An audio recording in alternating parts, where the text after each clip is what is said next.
شمع توجہ سامنے کی حضرات. عظمت پڑے خورشیدوں کا مرصد بے شک. کے اس شمع کی عظمت پہ خورشیدوں کا مرصد کے اس شمع کی عظمت پہ خورشیدوں کا مرصد کے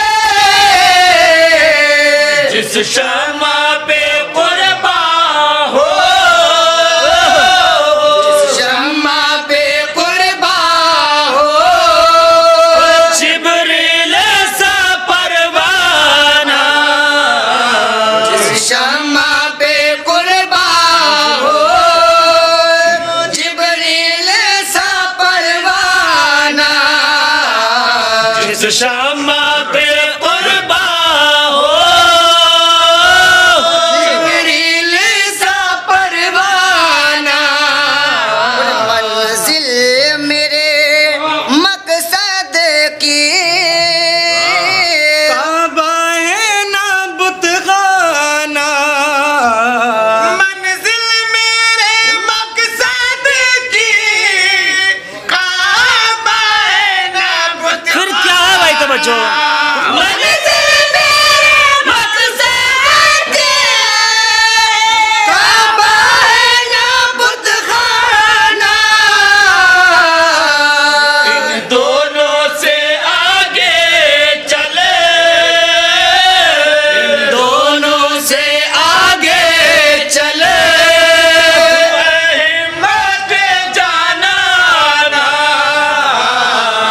دونوں سے آگے چلے اے ہمت جانانا ان دونوں سے آگے چلے اے ہمت جانانا اور کیا لطف ہو اس شعر پہ بھی توجہ میرے سامنے شہر میں میں شکوے کیے جاؤں اور کیا لطف ہو میں شہر میں شکوے کیے جاؤں کیا لطف ہو میں شہر میں شکوے کیے جاؤں وہ ہنس کے کہے جائے ہنس کے کہے جائے دیوانہ ہے دیوانہ ہنس کے کہے جائے دیوانہ ہے دیوانہ وہ ہنس کے کہے جائے دیوانہ ہے دیوانہ غم دیدہ توجہ سامعین.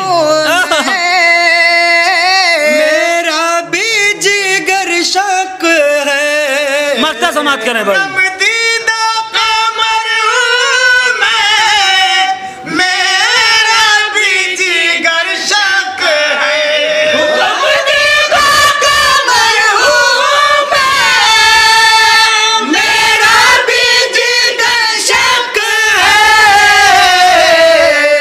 اللہ میری جانب اللہ میری جانب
پڑھیے درود پاک اللہم صلی اللہ سیدنا و شفینا و نبینا و حبیبنا مولانا محمد صلی اللہ علیہ وسلم صلاۃ و سلام علیک یا رسول اللہ یا حبیب اللہ یا نبی اللہ یا محمد رسول اللہ صلی اللہ تعالی علیہ وسلم۔ تو موجود سامعین اکرام، آپ قرآن کی روشنی میں نصیحت سماعت کر رہے ہیں، کیونکہ اللہ نے قرآن میں ارشاد فرمایا ھذا بیان للناس وہدی وموعظۃ للمتقین، یہ بیان ہے، یعنی 6666 آیتیں قرآن میں موجود۔ تو اللہ کہتا ہے یہ بیان ہے لوگوں کو سمجھانے کے لیے، لوگوں کی نصیحت حاصل کرنے کے لیے، تاکہ لوگ اس کو سمجھیں اور نصیحت حاصل کریں، وموعظۃ للمتقین، اور پرہیزگار بن جائیں۔ یعنی اس آیت میں بھی اللہ تعالیٰ پرہیزگاری کو پسند فرما رہا ہے۔ تو موجود سامعین اکرام، لیکن افسوس اور افسوس کی بات ہے، اللہ کی بندگی سے انسان دور ہوتا چلا جا رہا ہے، اور اسی لیے انسان مصیبت میں مبتلا ہوتا چلا جا رہا ہے۔ موجود سامعین اکرام، بات چل رہی ہے ماہ رمضان المبارک کی فضیلت کی، کہ اللہ کیا ارشاد فرماتا ہے۔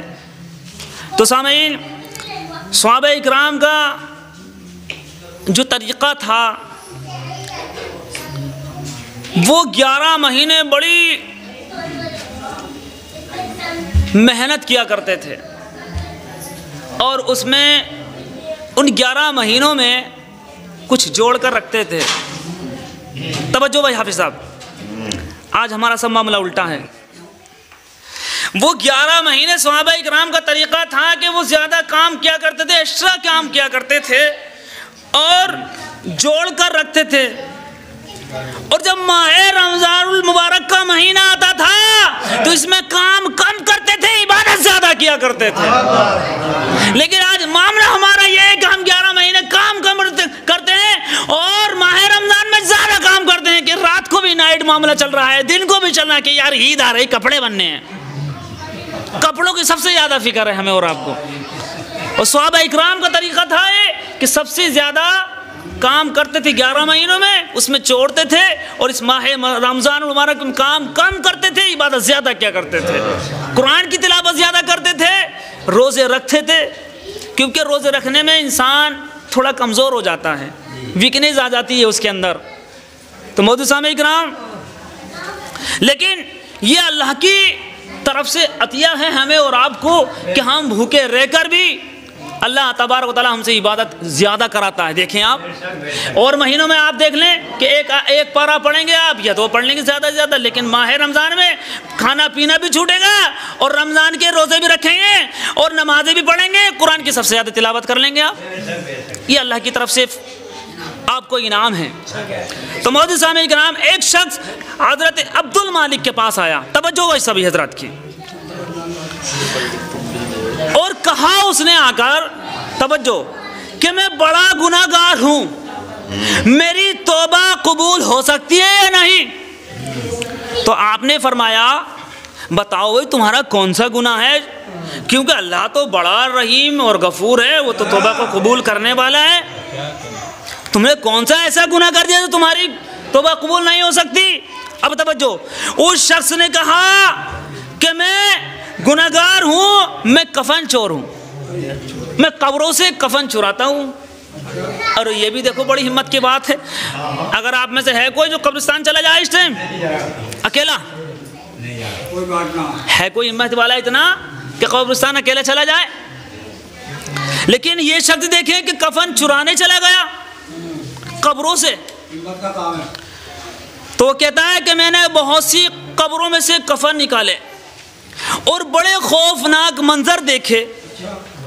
کفن چور شخص نے کہا کہ ایک مرتبہ ایک ایسی میت کی قبر میں نے کھودی کہ وہ آگ کے شعلے مار رہی تھی۔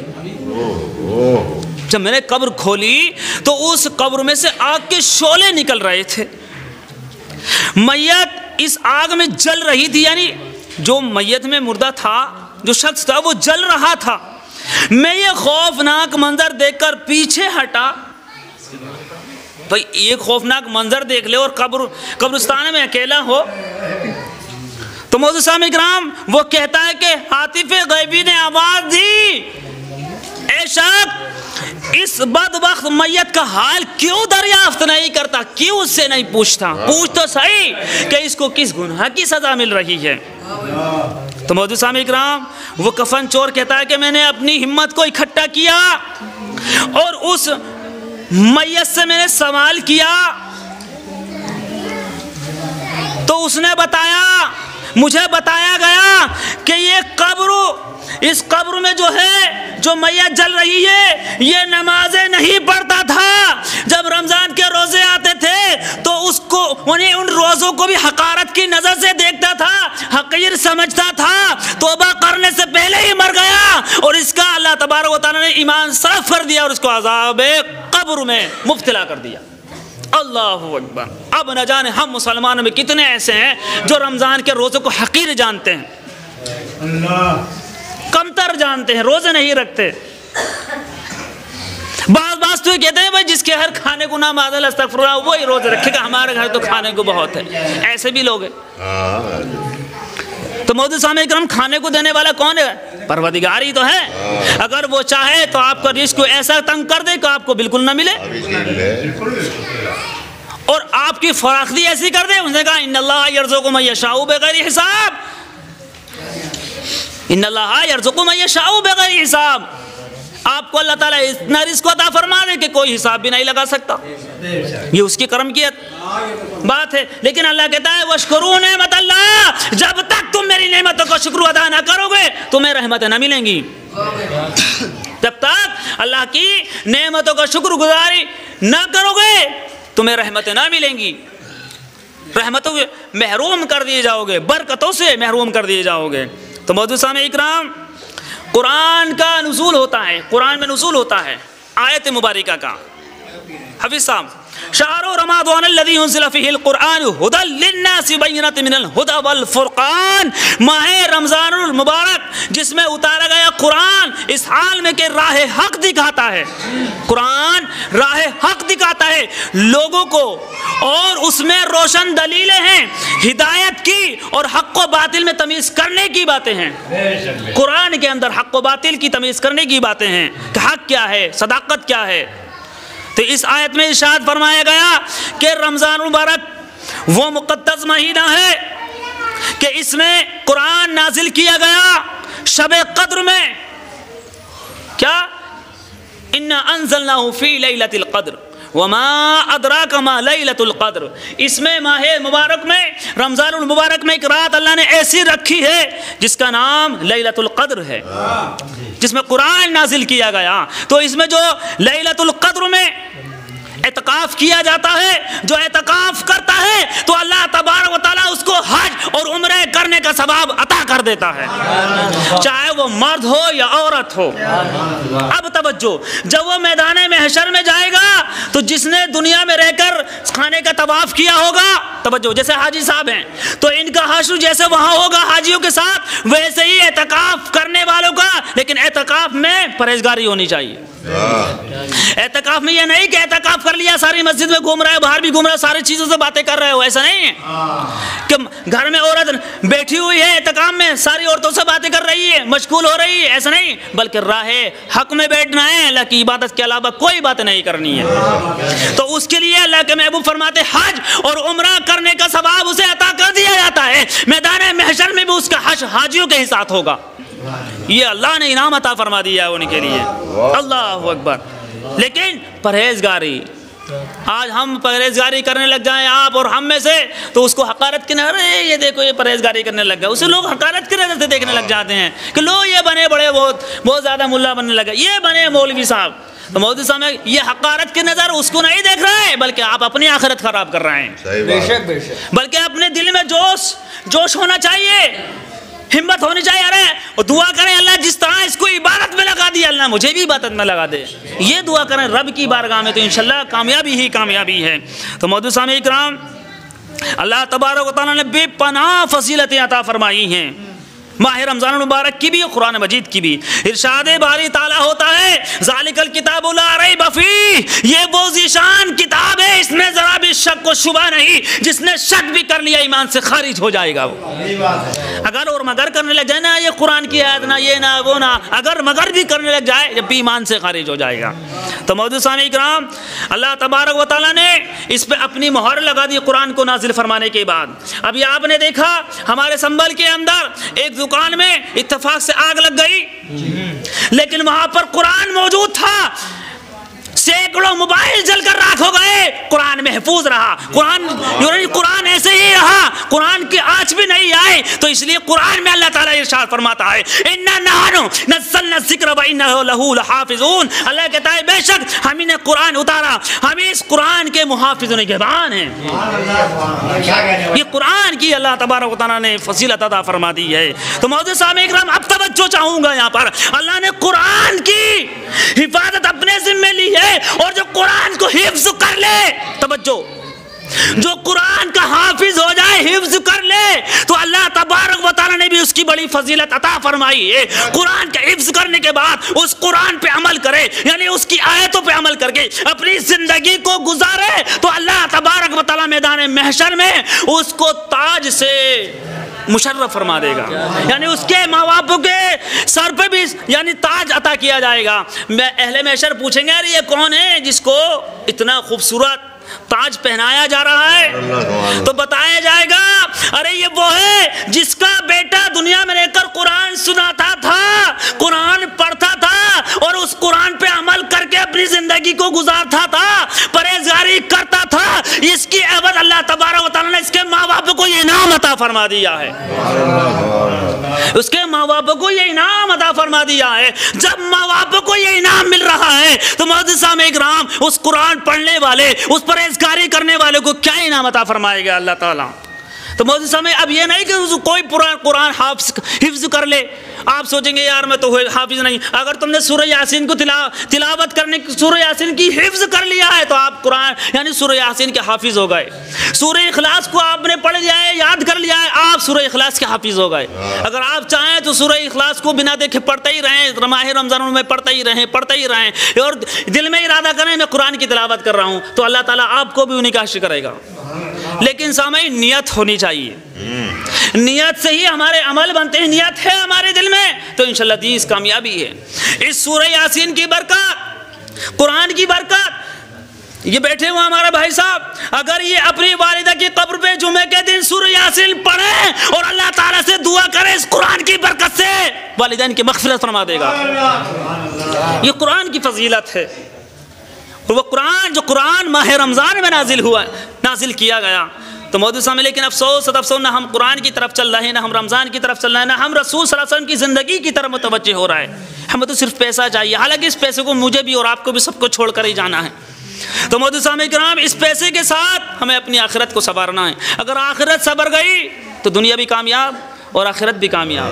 پڑھی درود پاک اللہم صلی اللہ سیدنا و شفینا مولانا محمد صلاۃ و سلام علیک یا رسول اللہ یا حبیب اللہ یا نبی اللہ یا حبیب خدا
کی دی بھی سرکار نے ہم گناہگار کے موت مر جائیں گے کرنا رحمت کی دی بھی سرکار نے ہم گناہگار بے موت مر جائیں گے مانگنے والا دل کھول کر مانگ لو مانگنے والا دل کھول کر مانگ لو اس کی رحمت سے مایوس ہرگز نہ ہو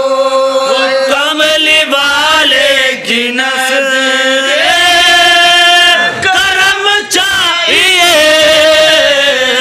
کملی والے کی نظر کرم چاہیے جتنے خالی ہے دامن وہ بھر جائیں گے کملی والے کی نظر کرم چاہیے جتنے خالی ہے دامن وہ بھر جائیں گے سامنے خدا کے خدا کی قسم سامنے خدا کے خدا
پڑھیے درود پاک.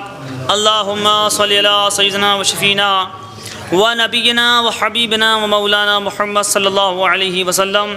صلاۃ و سلام علیک یا رسول اللہ یا حبیب اللہ یا نبی اللہ. ہاں صاحب قریب ہے پیدائش جناب. باہم پڑھو درود نکلتا ہے آفتاب. وہ پھول پھولتا ہے بہشتوں کا انتخاب. جس کی مہک سے باغ دو عالم ہے فیض آب.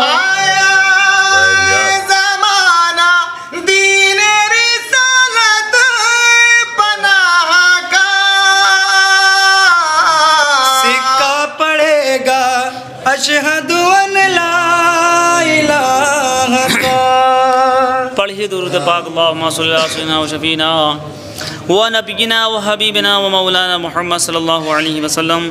صلاۃ و سلام علیک یا رسول اللہ یا حبیب اللہ یا نبی اللہ. تو محترم سامعین اکرام، یہ محفل میلاد کہتے ہیں حضور صلی اللہ علیہ وسلم کی آمد کا ذکر کرنا. تو حضرت آمنہ پاک فرماتی ہیں کہ جب آثار وضع شروع ہوئے تو میں اس وقت تنہا تھی. ایک دہشتناک آواز سنی جس سے مجھ پر خوف طاری ہوا. پھر ایک یکایک فرشتہ بشکل مرغ سفید آیا. اس نے اپنے بازو میرے سینے پر ملے. وہ خوف جاتا رہا. پھر ایک پیالہ شربت کا میں نے پایا. خوب سیر ہو کر پیا. پیتے ہی قرار و سکون حاصل ہوا. پھر میں نے دیکھا کہ بیٹی ہفتے منافقی میرے آس پاس کھڑی ہوئی ہیں. مجھے تعجب ہوا یہ کہاں سے آ گئیں. اتنے میں ان عورتوں میں سے ایک نے کہا کہ میں آسیہ فرعون کی بیوی ہوں. دوسرے نے کہا کہ میں مریم بنت عمران ہوں. ہم سب اللہ کے حکم سے جنت سے تمہاری خدمت کے لیے حاضر ہوئے ہیں. تو اس رات انوار زمین و آسمان میں تابا اور ستارے زمین کی طرف مائل. ملائکہ آسمان زمین پر اترے. جبریل اسرافیل مولود شریف میں حاضر ہوئے. ایک علم مشرق